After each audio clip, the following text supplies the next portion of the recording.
দৃঢ় বিশ্বাস, সেটা হলো আকীদা। আর এই আকীদাই হলো সব আমলের, ইমানের মূল। এজন্য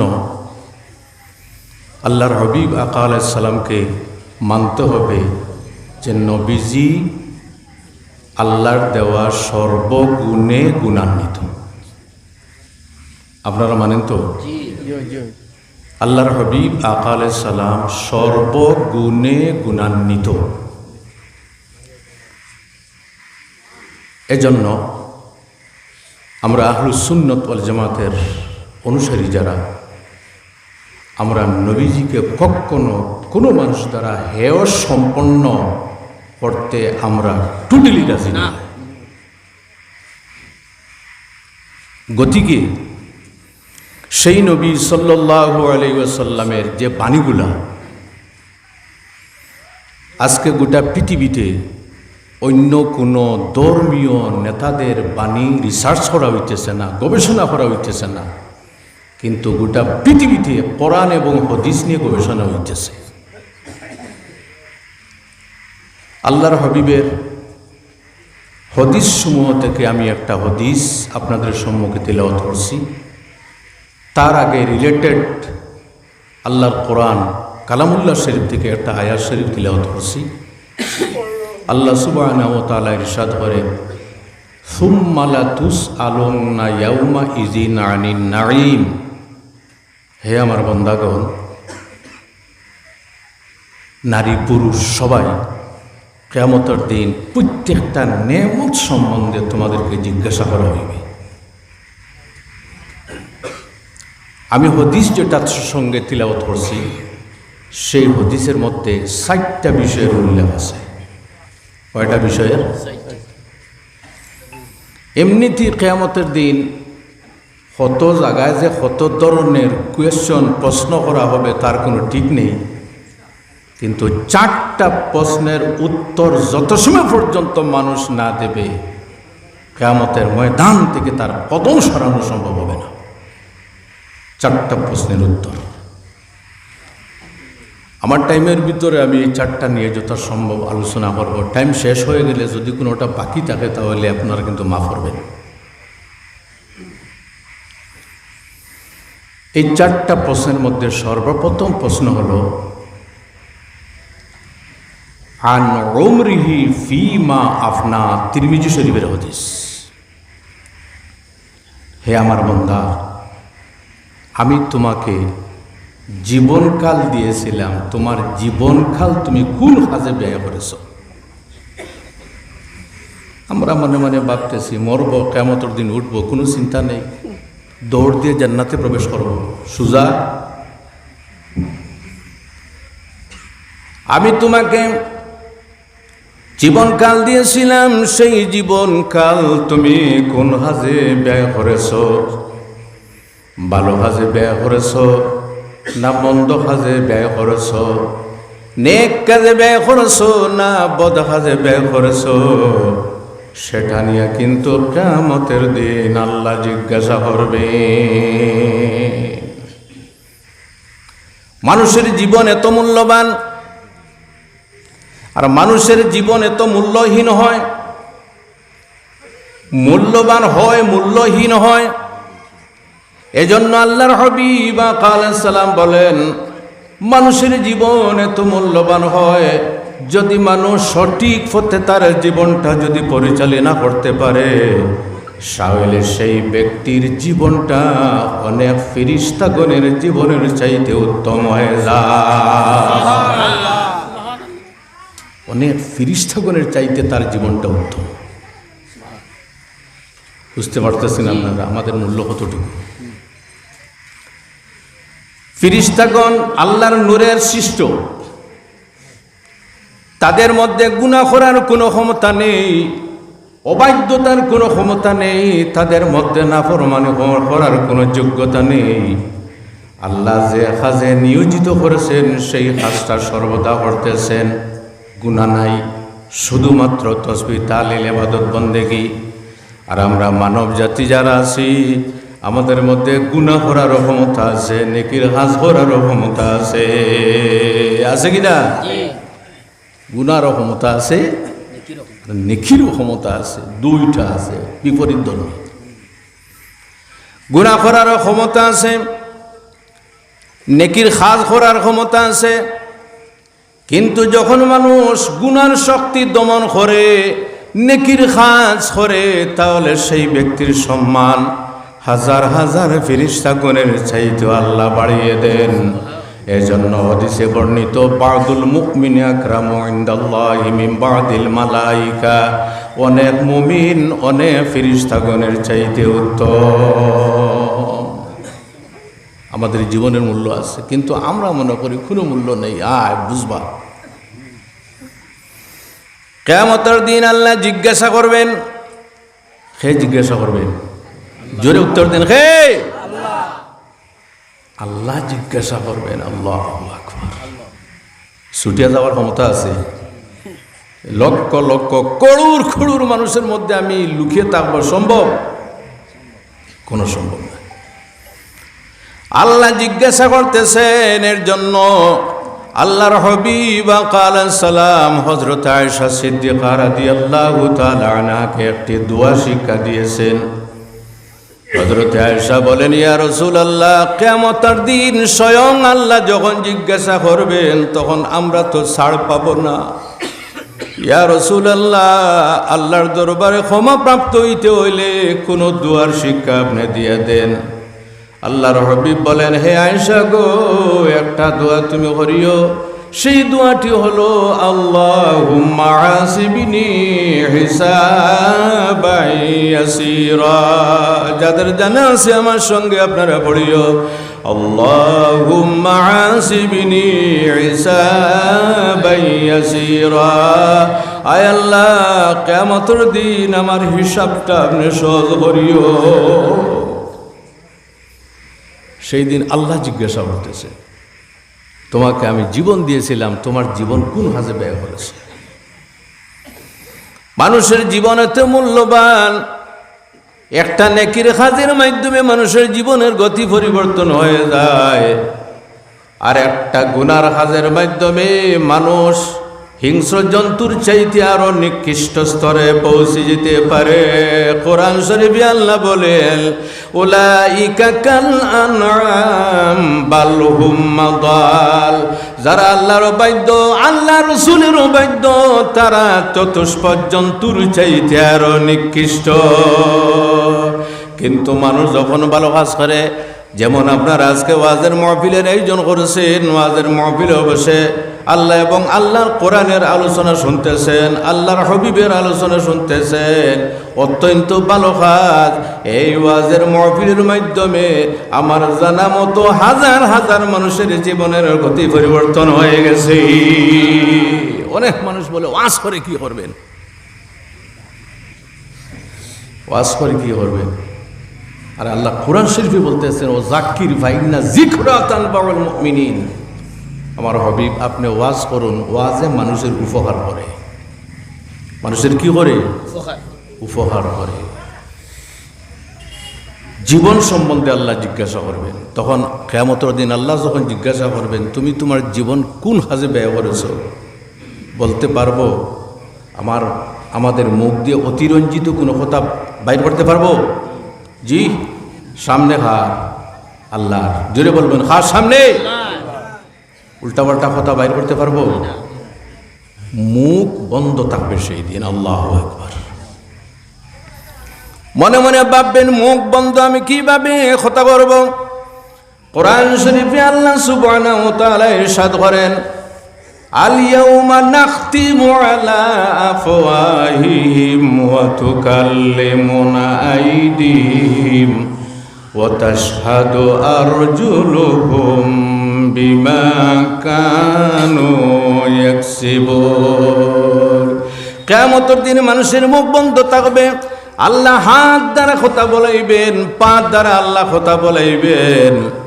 মানুষ মনে করতে পারে হাত কিভাবে কথাবার্তা করবে, পা কিভাবে কথাবার্তা করবে, এর অনেক দৃষ্টান্ত পৃথিবীর মধ্যে রয়েছে। আচ্ছা, আল্লাহর ক্ষমতা আছে কিনা হাত দিয়া পাও দিয়া কথা বলাইবার? জি। এজন্য আমার ভাইয়েরা, সরকারের কিছু একটা বিভাগ আছে, যে বিভাগটা কিন্তু একটা আছে সিআইডি বিভাগ আর একটা আছে সিবিআই বিভাগ। যদি কোনো জায়গার মধ্যে কোনো অঘটন ঘটে, ফর এক্সাম্পল যদি কোনো মার্ডার হয়ে যায় আর মার্ডারার ধরা না যায়, তাহলে সরকার সর্বপ্রথমে কিন্তু সিআইডি পাঠাইবে। কোনটা পাঠাইবে? সিআইডির কোনো নির্দিষ্ট রূপ আছে, ড্রেস আছে? আপনারা মনে মনে ভাববেন একজন ভিক্ষুক, তার গায়ের মধ্যে ছিঁড়া কাপড়, তার মাথার চুল এলোমেলো, আবর্জনার মধ্যে কি যেন খুঁজাইতেছে, আপনার বাড়ির সম্মুখে সে হাঁটাফেরা করতেছে, আপনি বুঝতে পারতেছেন না, কিন্তু সেই ব্যক্তি সিআইডি হইতে পারে। এইভাবে আল্লাহ সুবহানাহু ওয়া তাআলার কিছু সিআইডি আমাদের সঙ্গে আছে, আমরা কিন্তু বুঝতে পারতেছি না। হাত দিয়ে গুনার কাজ করতেছি, পাও দিয়ে গুনার কাজ করতেছি, চক্ষু দিয়ে গুনার কাজ করতেছি, হাত দিয়ে মানুষের উপর জুলুম অত্যাচার করতেছি, পা দিয়ে গুনার কাজের দিকে হাঁটিয়ে চলাফেরা করতেছি। কিয়ামতের দিন সেই হাত আল্লাহর দরবারে জবাব দিবে, আল্লাহ, আপনার বান্দাকে আপনি দুইটি হাত দিয়েছিলেন, সেই বান্দা কিন্তু আমার দ্বারা গুনার কাজ করিয়েছে। আয় আল্লাহ, আপনার বান্দাকে আপনি অত্যন্ত মূল্যবান দুইটি পা দিয়েছিলেন, সেই বান্দা কিন্তু পা দিয়ে গুনার কাজের দিকে সে দাবিত হয়েছিল। আজকে আমি আপনার দরবারে সাক্ষ্য প্রদান করতেছি, আপনার বান্দার হাত এবং পা দ্বারা সে গুনার কাজ করছে। আর যখন আমার ভাইরা হাত পা যখন সাক্ষী দিবে, তখন তুমি তোমার নিজের সাক্ষীর কারণে তুমি বিপদী হয়ে গেছো। আল্লাহ সুবহানাহু ওয়া তাআলা বলবেন, হে আমার ফেরেশতাগণ, এই বান্দাকে ধরো এবং দুজকের দিকে তোমরা পাকড়াও করে নিয়ে যাও। নাউযুবিল্লাহি মিন যালিক। নিজের সাক্ষী নিজে বিপদী, ঠিক কিনা? এটা উত্তর দেন, নিজের সাক্ষী নিজে বিপদী। এই যে আপনার ওয়াজের মাহফিলে মসজিদের ভিতরে বসে আছেন, এই জায়গা আপনাদের জন্য কিয়ামতের দিন সাক্ষী প্রদান করবে। আল্লাহ, যতটুকু জায়গা পর্যন্ত আপনি বাড়ির থেকে হেঁটে হেঁটে ওয়াজের মাহফিলে এসেছেন, মসজিদে নামাজ পড়ার জন্য আপনারা আসেন, প্রত্যেকটা কদমের মাটি কিয়ামতের দিন আল্লাহর দরবারে সাক্ষী দিবে। এজন্য মানুষ যখন মারা যায়, মারা যাওয়ার পরে যে জায়গার মধ্যে মানুষ নামাজ পড়ে, সেই জায়গা 40 দিন পর্যন্ত আল্লাহর দরবারে ক্রন্দন করতে থাকে। জয় আল্লাহ, আপনার বান্দা আমার উপরে নামাজ পড়তো, আজকে আপনার বান্দা দুনিয়া থেকে বিদায় নিয়ে গেছে। আয় আল্লাহ, আমি আপনার দরবারে বিধান করতেছি, আপনার বান্দার জন্য আপনি দুজকের আগুন হারাম করে দাও। কিন্তু যখন কোনো মানুষ গুনার কাজ করে, কিয়ামতের দিন যখন সাক্ষী দেওয়া হইবে, তার হাত সাক্ষী দিবে, পা সাক্ষী দিবে, আল্লাহর বান্দা সেই দিন আফসোস করবে। কিন্তু সেই দিন আফসোস করলে আর আফসোস কোনো কাজে আসবে না। আমার ভাইয়েরা, যখন কোনো মানুষ কিয়ামতের দিন সে তার হাত সাক্ষী দিবে, যায় আল্লাহ, আপনার বান্দা ওয়াজের মাহফিলে যাওয়ার জন্য তাড়াতাড়ি সে তার কাপড় পরিধান করছে, আসতে সময় সে সালাম দিয়েছে এবং ভালো মানুষের সঙ্গে মুসাফা করেছে। আয় আল্লাহ, পা দিয়ে হেঁটে হেঁটে মসজিদে এসেছে, ওয়াজের মাহফিলে এসেছে। আয় আল্লাহ, আপনার বান্দা ভালো কাজ করেছে। আল্লাহ বলবেন, হে আমার বান্দাগণ, আমার ফেরেশতাগণ, আমার বান্দা ভালো কাজের জন্য তার শরীরে শক্তি ব্যয় করেছে। আমি মওলা আমার রহমতের দরিয়ার মধ্যে জুস এসে গেছে, আমি আল্লাহ তার জীবনের গুনাহগুলি মাফ করে তাকে আমি জান্নাত নসিব করে দিলাম। আল্লাহর ক্ষমতা আছে কিনা? এজন্য আমার ভাইরা, আমাদের জীবনের মূল্য আছে,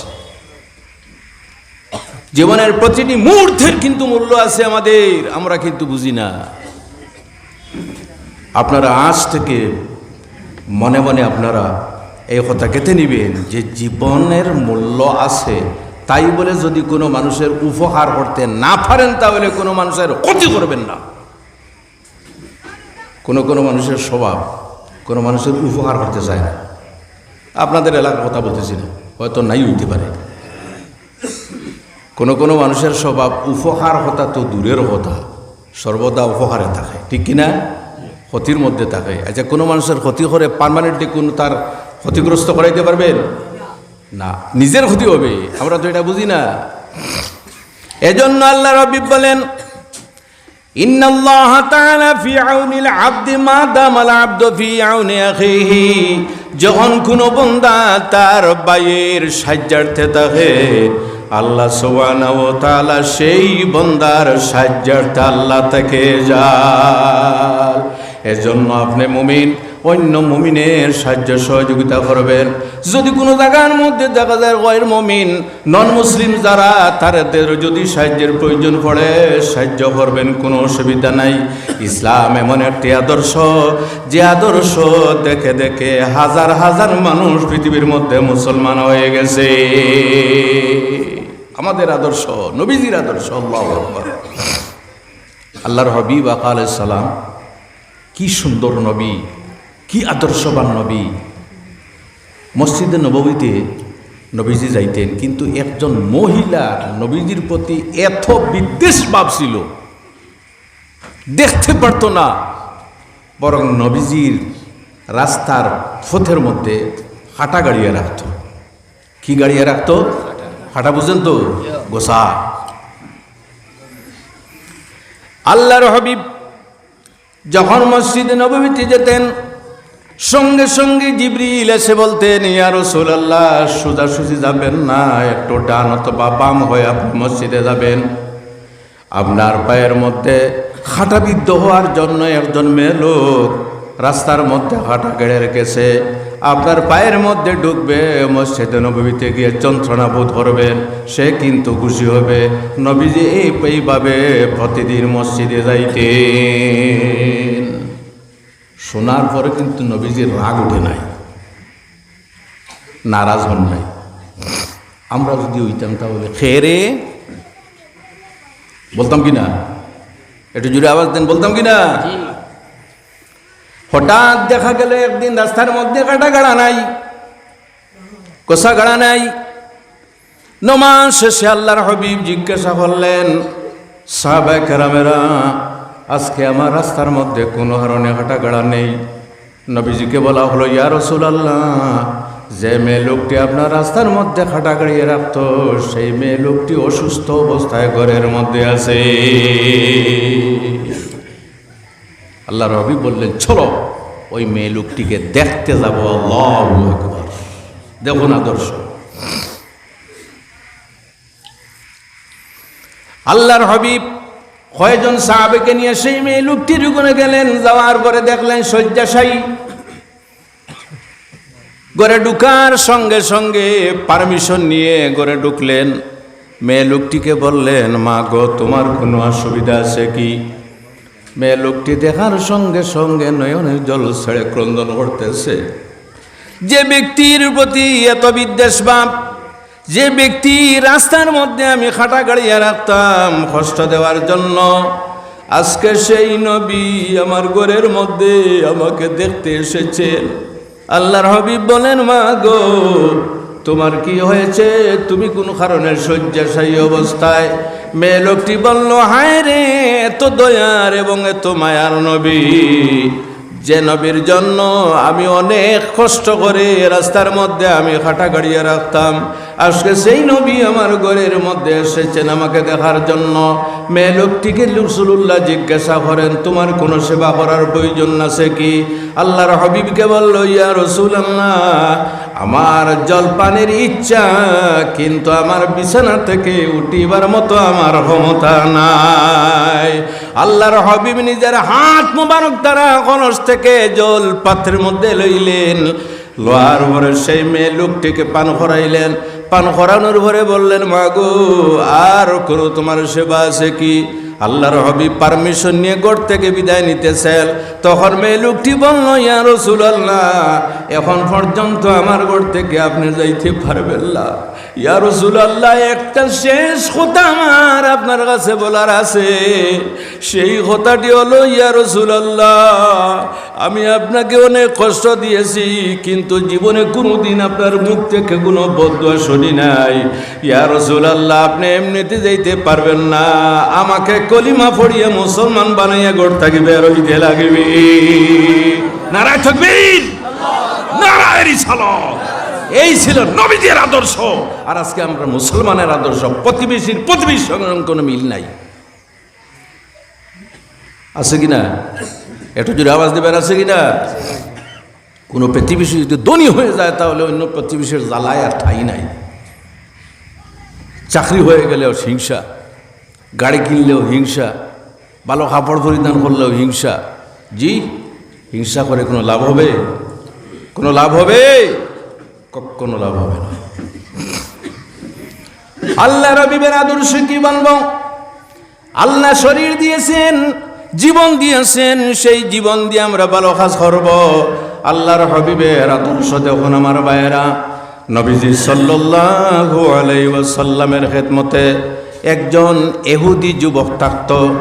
নবীজি এমন দয়াল নবী, শুধুমাত্র মুসলমানদের জন্য নয়, দ্বীন ইসলাম যেভাবে সর্বধর্মের মানুষের জন্য আল্লাহ দান করেছেন, এইভাবে নবীজি সাল্লাল্লাহু আলাইহি ওয়াসাল্লাম গোটা পৃথিবী বাসিন্দাদের জন্য আল্লাহ রহমতুল লিল আলামিন বানিয়ে পাঠিয়েছেন। একজন ইহুদি যুবক নবীজির কাছে থাকত। সেই যুবকটি থাকতে থাকতে নবীজির ভালোবাসা তার অন্তরে সৃষ্টি হয়ে গেল। কার ভালোবাসা? একটু উত্তর দেন না আপনারা। কার ভালোবাসা? নবীজির ভালোবাসা ছাড়া কোনো ঈমান কমপ্লিট হইতে পারে না কখনো, মনে রাখবেন। নামাজ পড়লাম, রোজা রাখলাম, হজ করলাম, যাকাত দিলাম, সব কিছু করলাম, কিন্তু নবীর মায়া, মহব্বত, আজমত, শ্রদ্ধা যদি অন্তরের মধ্যে না থাকে তাহলে ঈমান বেকার। ঠিক না আমার ভাইরা? ওই ইহুদি যুবক হঠাৎ একদিন অসুস্থ হয়ে গেল। আল্লাহর হাবিব জিজ্ঞাসা করলেন, ইহুদি যুবকটি কোথায়? ইয়া রাসূলুল্লাহ, অসুস্থ, বাড়ির মধ্যে বিছানায়। নবীজি বললেন, তাহলে দেখতে লাগবে। একজন মুসলমানের অন্য মুসলমানের উপর 5টা অধিকার। সেই 5টা অধিকারের মধ্যে একটা অধিকার হলো, যদি কোনো মুসলমান আপনার মহল্লার মধ্যে অথবা বাইরের অসুস্থ যদি হয়ে যায় তাহলে দেখতে যাওয়াটা তাকে সুন্নত। আর সুন্নত নবীজির, জুড়ে বলেন খার নবীজির। এটার মধ্যে কত উপকার কিন্তু আমরা জানি না। আমরার মধ্যে একটা নিয়মের শ্রেণী, সবার কথা বলতেছি না, ধনী মানুষ হইলে তো দেখতে যায়। কোনো ধনী মানুষ যদি অসুস্থ হয় তাহলে বড় বিস্কুটের প্যাকেট, আর কোনো গরিব যদি অসুস্থ হয় তাহলে ফিরিয়াও চায় না। ঠিক কিনা? আছে কিনা? কিন্তু আমার ভাইয়েরা, আল্লাহর হাবিব বলেন, যদি কোনো মানুষ অসুস্থ থাকে তাহলে তার নিকটে যাও, যাওয়ার পরে তার মাথার মধ্যে হাত বুলাইও এবং তার জন্য দোয়া করিও এবং তার দ্বারা দোয়া করাইও। নবীজি বলেন, অসুস্থ মানুষের দোয়া আল্লাহর দরবার থেকে কখনো ফিরে না। সকালে যদি যান তাহলে 600 জন ফেরেশতা আপনার জন্য দোয়া করবেন। এক বর্ণনায় 4000 ফেরেশতা যে ব্যক্তি দেখতে যায় তার জন্য দোয়া করেন। বিকালে যদি যায় তাহলে এইভাবে 4000 ফেরেশতা তার জন্য দোয়া করেন। আপনি যখন গেলেন, যাওয়ার পরে আপনার কোনো কিছুর প্রয়োজন নেই, তার মাথার মধ্যে হাত বলাইয়া বলবেন, হে ভাই, তুমি চিন্তা করিও না, আল্লাহ সুবহানাহু ওয়া তাআলা তোমার অসুস্থতাকে আল্লাহ দূর করে দেবেন। নবীজি বললেন, চলো আমার সঙ্গে সেই যুবকের বাড়িতে যাইব। যাওয়ার পরে আল্লাহর হাবিব সেই যুবকটির ঘরে যখন বসলেন, অনুমতি গ্রহণ করে নবীজি সেই যুবকের ঘরে গিয়ে বললেন, হে যুবক, তোমার কি হয়েছে? নয়নের জল ছেড়ে ক্রন্দন করে বলতেছে, ইয়া রাসূলুল্লাহ, আজকে কয়েকদিন থেকে আপনার শরবত থেকে আপনি বঞ্চিত, আমি আপনার নিকটে যাইতে পারি না, আমি অসুস্থ, আমি হয়তো কোন সময় মারা যাইতে পারি। আল্লাহর হাবিব বলেন, ও যুবক, আমার একটা দায়িত্ব আছে, এই দায়িত্বটা কিন্তু আমার পালন করতে লাগবে। সেই দায়িত্বটা হলো তুমি একটা বার পড়ে নাও লা ইলাহা ইল্লাল্লাহু মুহাম্মাদুর রাসূলুল্লাহ। যুবকটি বলল, ইয়া রাসূলুল্লাহ, আমার বাবা আমার পাশে দাঁড়িয়ে আছে, বাবার কিন্তু আমার অনুমতি লাগবে। আল্লাহর হাবিব বলেন, ঠিক আছে, তোমার বাবার কাছ থেকে তুমি অনুমতি গ্রহণ করো। বাবা বললেন, হে আমার ছেলে, খলিজার টুকরা, নবীজির কথা মতো যদি তুমি কলিমা গ্রহণ করো তাহলে আমার পক্ষ থেকে কোনো অসুবিধা নেই। সেই যুবকটি সঙ্গে সঙ্গে বলল, লা ইলাহা ইল্লাল্লাহু মুহাম্মাদুর রাসূলুল্লাহ। আল্লাহর বান্দা ঈমান গ্রহণ করার সঙ্গে সঙ্গে ইন্তেকাল হয়ে যায়। ইন্না লিল্লাহি ওয়া ইন্না ইলাইহি রাজিউন। না নামাজ পড়ার সময় পাইলেন, না রোজা রাখার, না কোনো আমল করার সময় পাইলেন, সঙ্গে সঙ্গে এই দুনিয়া থেকে বিদায় নিলেন। কি ভাগ্য! জি, এর চেয়ে বড় ভাগ্য আর আছে? আল্লাহ নবী বললেন, আমার সাহাবায়ে কেরামেরা, তাড়াতাড়ি কবর খনন করো।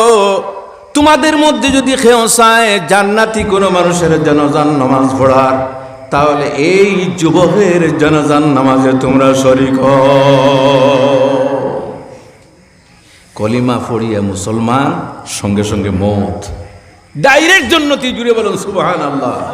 সুবহানাল্লাহ বলতে এত বকিল কেন আপনারা? জুড়ে বলেন।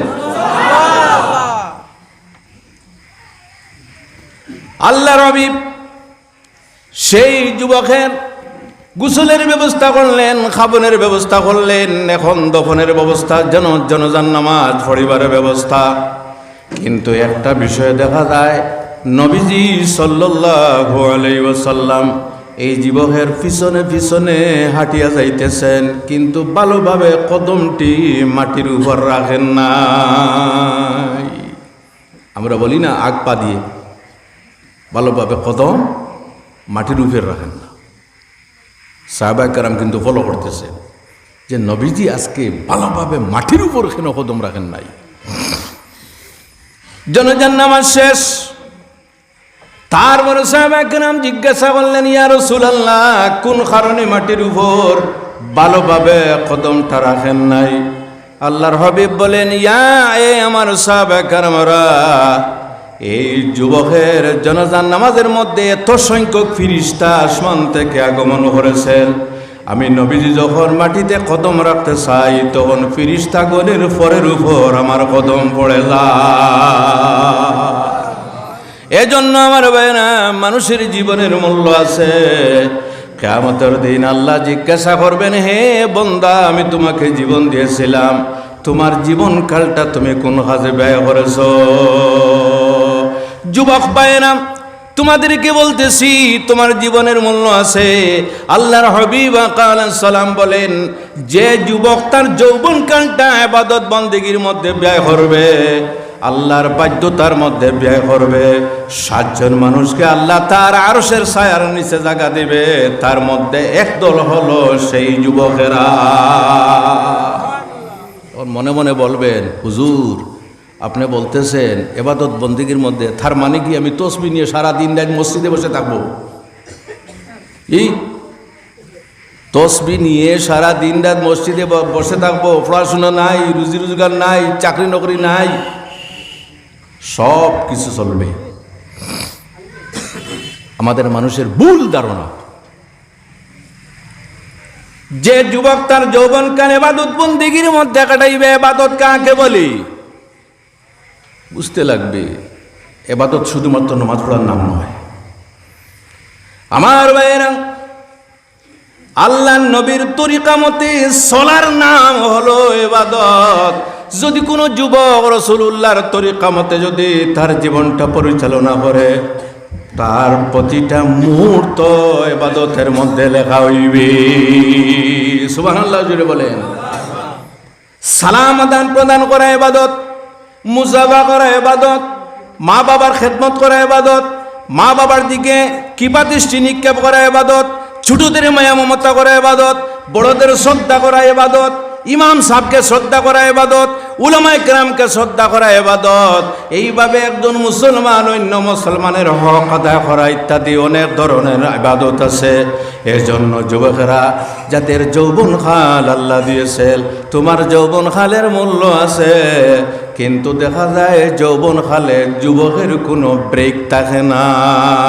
কোন সময় যে কোন অঘটন ঘটাইব, কোনো সময় ব্রেক ফেল হয়ে যায়, ঠিক কিনা? জোরে আওয়াজ দেন না, ঠিক কিনা? ব্রেক ফেল হইতে পারে কোনো সময়, সাবধান, কান্ডারি হুঁশিয়ার। একজন যুবকের কথা বলবো, সেই যুবককে আল্লাহু আকবার, সেই যুবক হয়তো কোনো দিন আমি বলেছি, আজকেও আবার বলতেছি, সেই যুবককে হাদিসের মধ্যে আসতেছে আল্লাহর হাবিব আলাইহিস সালামের একজন সাহাবী, কয়েকজন সাহাবী অত্যন্ত ভালো ছিল। কি ভালো? আমরা ভালো মেয়ে লুকিলে পছন্দ করি না, ভালো মানুষ হলে পছন্দ করি না, ঠিকই না? জি, এই খালো রং দেওয়া কার কাজ? আপনারা আল্লাহ শব্দ উচ্চারণ করতে ভয় ভয় লাগে নাকি? কার কাজ? ফর্সা রং দেওয়া কার কাজ? তাই বলে যে ব্যক্তি সুন্দর আল্লাহর কাছে সে জান্নাতি, আর যে ব্যক্তি খালো সেই ব্যক্তি দুজখী, এইভাবে কোনো কথা আছে? কোনো কথা নেই। বরং অনেক সময় দেখা যায় খালো ব্যক্তি জান্নাতি আর সুন্দর ব্যক্তি দুজখী। আবু লহবের নাম শুনছেন আপনারা? জি, নবীজির চাচা, কিন্তু পৃথিবী বিখ্যাত একজন সুন্দর মানুষ ছিল আবু লাহাব। লাহাব শব্দের অর্থ হইল কয়লা, যেভাবে কয়লা লাল থাকে এইভাবে আবু লাহাব অত্যন্ত সুন্দর ব্যক্তি ছিল, মক্কার মধ্যে বিখ্যাত একজন সুন্দর ব্যক্তি, কিন্তু দুজখী। কিন্তু কোরআন শরীফে তার নামে একটা সূরা আছে, সূরা লাহাব, আছে কিনা? এজন্য আমার ভাইয়েরা, আল্লাহর হাবিবের একজন সাহাবী, সেই সাহাবীর নাম হলো হযরত সাদ সালামী। আল্লাহর হাবিবের কাছে একদিন গিয়ে বললেন, ইয়া রাসূলুল্লাহ, আমার বিবাহের সময় কিন্তু পার হইয়া যাইতেছে, আমি কিন্তু বিবাহ করতে হয়তো পারবো না। একটু শর্ট টাইপের এবং অত্যন্ত ভালো। আল্লাহর হাবিব বললেন, তোমার কি অসুবিধা ইয়া রাসূলুল্লাহ? এই মক্কা শরীফের মধ্যে অনেক পাত্রীর আমি গার্জেন্টের কাছে বিবাহের প্রস্তাব দিলাম। বিবাহের প্রস্তাব দেওয়ার পর যখন আমাকে দেখে গার্জেন্টও না করে এবং মেয়েও তো সর্বপ্রথমে না করে। ইয়া রাসূলুল্লাহ, বিবাহ করা তো আপনার নবীজির সুন্নত, এই সুন্নতটা কিন্তু আমার দ্বারা পালন করা সম্ভব হইতেছে না। মুসলমান হইবার মাত্র 8 মাস হয়েছে ওই সাহাবীর, কিন্তু আল্লাহর হাবিব আশিক। আল্লাহর হাবিব বলেন, তুমি কি চাইতেছ মক্কা শরীফের মধ্যে সবচাইতে সুন্দরী একজন মেয়ে লোকের সাথে তোমার বিবাহ হইবে? তুমি কি চাও? উত্তর দিলেন, ইয়া রাসূলুল্লাহ, আপনি যদি ব্যবস্থা করে দেন তাহলে আমি এখানে করব না। আল্লাহর হাবিব বললেন, এই মক্কা শরীফের মধ্যে আমার একজন সাহাবী আছেন, এই সাহাবীর নাম হলো ওয়াহাব।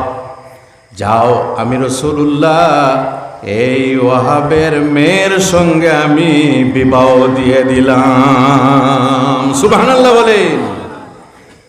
রাসূলুল্লাহর ক্ষমতা আছে কিনা? এটা জুড়ে আওয়াজ দেন, রাসূলুল্লাহর ক্ষমতা আছে কিনা? যাকে রাসূলুল্লাহ সিলেকশন করবেন আল্লাহর পক্ষ থেকে হবে, কোন মানুষের ক্ষমতা নাই রাসূলুল্লাহর সিলেকশন ক্যান্সেল করা। যাও, তোমার শ্বশুর বাড়িতে যাও। अब तिनको जानेनी ना